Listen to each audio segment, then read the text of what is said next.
Selamat malam Ibu Bapak Saudara-saudara yang terkasih di dalam Kristus. Pengharapan kala asa tiada.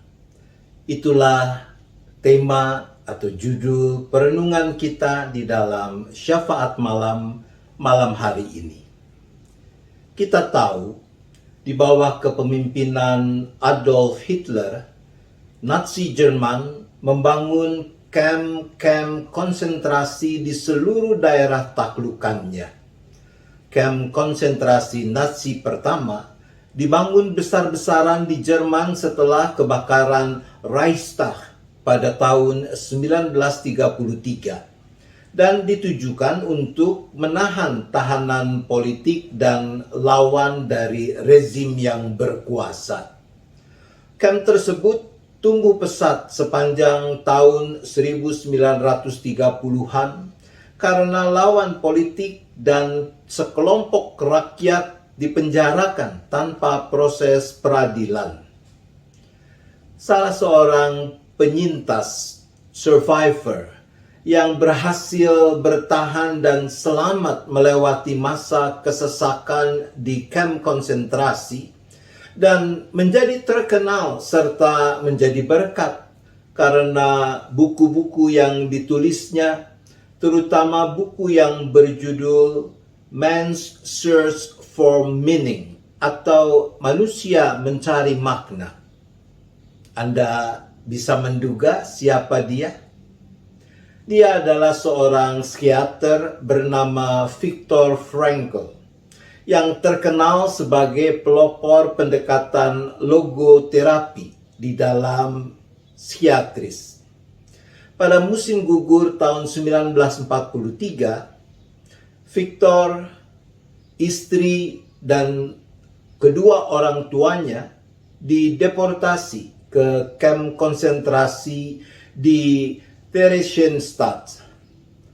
Tahun 1944, ia dipindahkan ke kamp Auschwitz dan belakangan ke kamp di Kaufering dan Turkheim, dua kamp konsentrasi yang berdekatan dengan Dachau.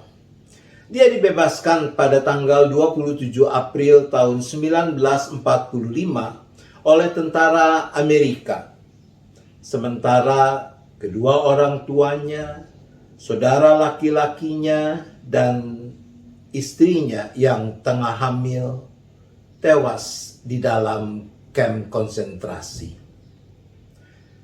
Di dalam buku Manusia Mencari Makna itu, Viktor menceritakan pengalamannya sebagai tawanan.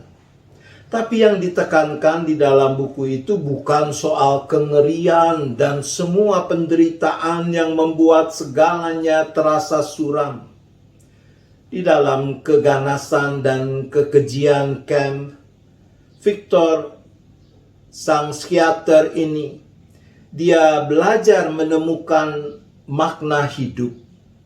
Viktor melihat ada tahanan yang mengambil makanan milik tahanan lain.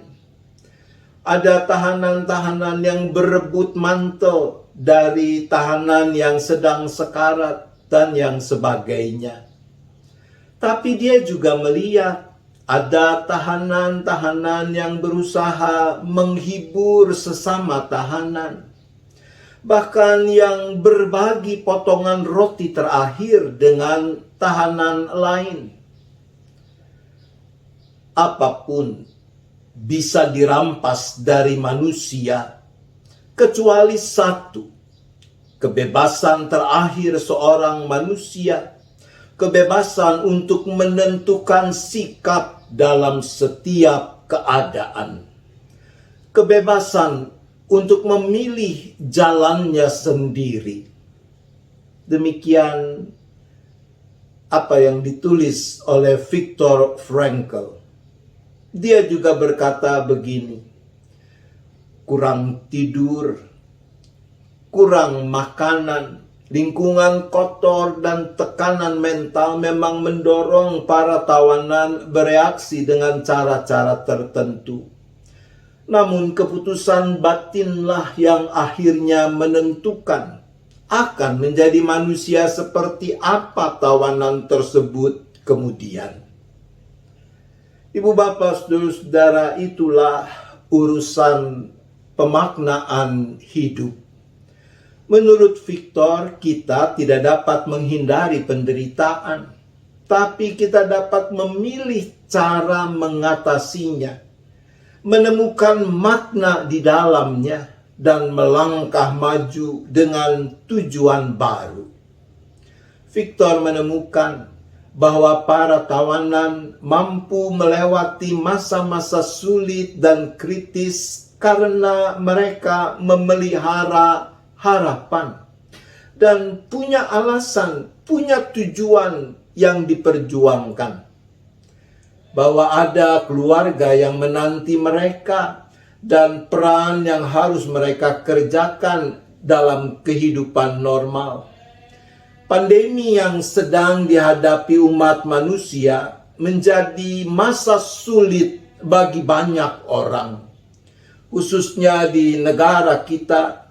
Beberapa waktu belakangan terjadi lonjakan yang luar biasa dari orang-orang yang terpapar dan positif COVID. Dan akibatnya kita tahu rumah sakit dipenuhi oleh pasien COVID. Mereka yang belum kebagian ruang perawatan masih harus menunggu. Para tenaga medis kewalahan. Mereka harus bekerja keras. Petugas-petugas yang mempersiapkan jenazah dan menguburkan kelelahan tidak berdaya. Sungguh memprihatinkan. Juga di lingkungan jemaat-jemaat, hal serupa terjadi termasuk di GKI Gading Indah. Ada belasan orang saudara kita yang sekarang harus menjalani isolasi dan perawatan.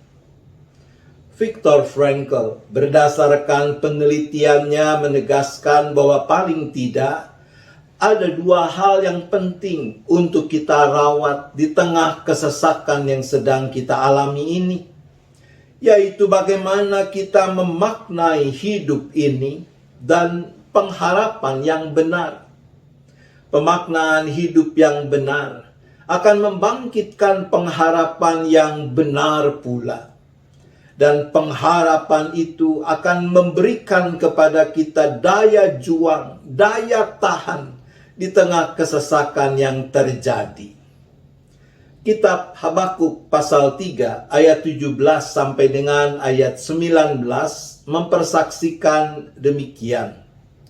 Sekalipun pohon ara tidak berbunga, pohon anggur tidak berbuah, hasil pohon zaitun mengecewakan, sekalipun ladang-ladang tidak menghasilkan bahan makanan, kambing domba terhalau dari kurungan, dan tidak ada lembu sapi dalam kandang, namun aku akan bersorak-sorak di dalam Tuhan, beria-ria di dalam Allah yang menyelamatkan aku. Allah Tuhanku itu kekuatanku, Ia membuat kakiku seperti rusa, Ia membiarkan aku berjejak di bukit-bukitku. Saudaraku, saat Habakuk menyampaikan hal ini, apakah Tuhan Allah sudah menyelamatkan kaum Yehuda? Belum. Jelas-jelas Habakuk melukiskan situasi yang ada dengan gambaran seperti tadi. Pohon ara tidak berbunga, pohon anggur tidak berbuah, dan seterusnya. Semua menegaskan betapa buruknya situasi yang sedang dihadapi saat itu.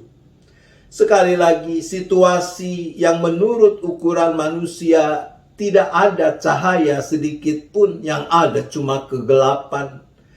Tidak ada pengharapan. Memang sesungguhnya saat Habakuk menyerukan hal ini, penyelamatan yang akan Tuhan Allah lakukan masih ada di masa depan. Tapi bukankah itu hakikat pengharapan? Seperti dikatakan di dalam Roma 8 ayat 24. Sebab kita diselamatkan dalam pengharapan. Tapi pengharapan yang dilihat bukan pengharapan lagi. Sebab bagaimana orang masih mengharapkan apa yang dilihatnya. Saudaraku, kenapa kita bisa memiliki pengharapan seperti itu? Karena bagi kita makna keberadaan kita jelas.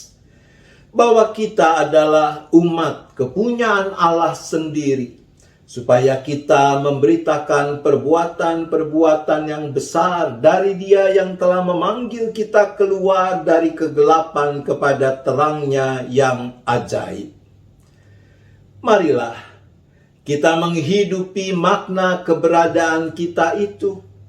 Marilah kita merawat pengharapan dan percaya kita, sehingga kita juga bisa berkata dengan tulus, sekalipun pohon ara tidak berbunga, pohon anggur tidak berbuah, hasil pohon zaitun mengecewakan, sekalipun ladang-ladang tidak menghasilkan bahan makanan, kambing domba terhalau dari kurungan dan tidak ada lembu sapi dalam kandang, namun aku akan bersorak-sorai di dalam Tuhan, beria-ria di dalam Allah yang menyelamatkan aku.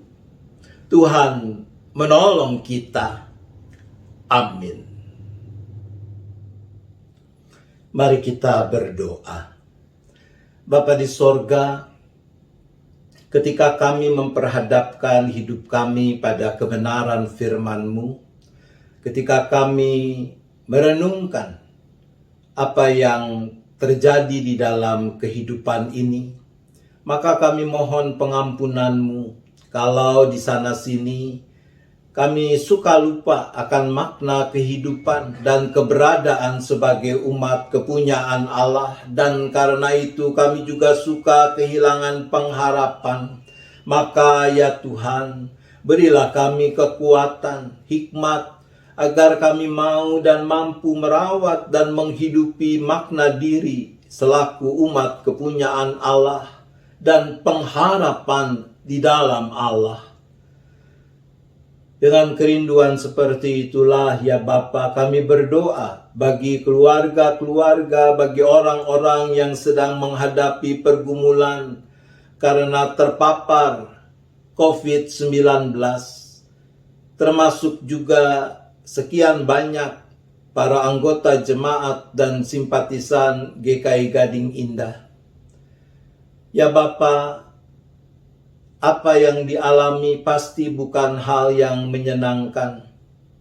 Ada berbagai rasa tidak nyaman yang harus ditanggung. Maka kiranya Tuhan, Engkaulah yang berkenan untuk tetap menjamah mereka dengan tangan kasih-Mu yang penuh kuat kuasa itu. Mereka yang menjalani isolasi baik di rumah maupun di rumah sakit atau di tempat lain, kiranya Tuhan, Engkau yang turut campur tangan, menguduskan, menyempurnakan upaya perawatan pengobatan yang dijalani, sehingga semua itu menjadi sarana yang baik untuk memberikan kepulihan yang diperlukan. Tuhan yang berikan keleluasaan untuk bisa beristirahat dengan cukup, bisa tidur dengan nyenyak. Tuhan yang angkat segala kekhawatiran, segala kecemasan, segala ketakutan, semua perasaan dan pikiran negatif itu Tuhan boleh ganti dengan damai sejahtera dan sukacita yang daripada-Mu. Bapa juga yang mencukupkan semua yang diperlukan di dalam upaya perawatan yang dilakukan ini. Dan Tuhan juga yang memampukan kami sebagai saudara seiman untuk mau saling menopang di dalam pergumulan yang sedang dihadapi oleh sekian banyak orang ini. Ya Bapa, kami tentu juga berdoa memohon pertolongan yang sama bagi para anggota simpatisan dengan rupa-rupa pergumulan yang lain. Mereka yang mengalami lemah tubuh, sakit, non-COVID, yang punya masalah karena sumber penghidupan, mata pencaharian, yang punya persoalan karena relasi yang tidak harmonis di dalam rumah tangga, dan seterusnya. Tuhan tolong supaya setiap anakmu ini mau mengandalkan hanya Tuhan di dalam berbagai pergumulan yang mereka hadapi itu. Ya Bapa, kami juga berdoa bagi kegiatan-kegiatan gereja yang perlu penyesuaian-penyesuaian di tengah lonjakan paparan COVID yang sedang terjadi. Tuhan yang memberikan hikmat kepada majelis jemaat, kepada para aktivis untuk dapat tetap melakukan yang terbaik di tengah segala keterbatasan yang harus dihadapi. Dan Tuhan juga yang menolong para anggota jemaat, para simpatisan untuk dapat tetap bertumbuh di dalam iman, di dalam pengharapan yang tertuju kepadamu lewat berbagai layanan yang masih dilakukan oleh gereja Tuhan ini. Ya Bapa, kami berdoa bagi pemerintah yang bekerja keras untuk memimpin masyarakat bangsa ini mengatasi masa pandemi yang berat ini. Tuhan yang terus beri hikmat, Tuhan mampukan untuk dapat mengambil keputusan-keputusan yang tepat di tengah situasi yang dihadapi untuk penanganan pandemi dengan segala dampak di berbagai aspek kehidupan. Ya Bapa, sebentar kami akan beristirahat. Kami serahkan lagi seluruh keberadaan kami masing-masing seisi keluarga, baik yang ada bersama kami maupun yang tidak bersama kami. Kiranya Tuhan yang terus memelihara, jauhkan dari segala mara bahaya malapetaka. Kami boleh beristirahat dengan baik, dengan cukup, dan besok menyambut hari baru dengan penuh syukur, dengan penuh sukacita. Terima kasih ya Bapa. Kami memohon semua ini hanya di dalam nama Tuhan Yesus Kristus. Amin. Selamat malam Ibu Bapak, Saudara-saudara. Selamat beristirahat. Tuhan tetap beserta kita.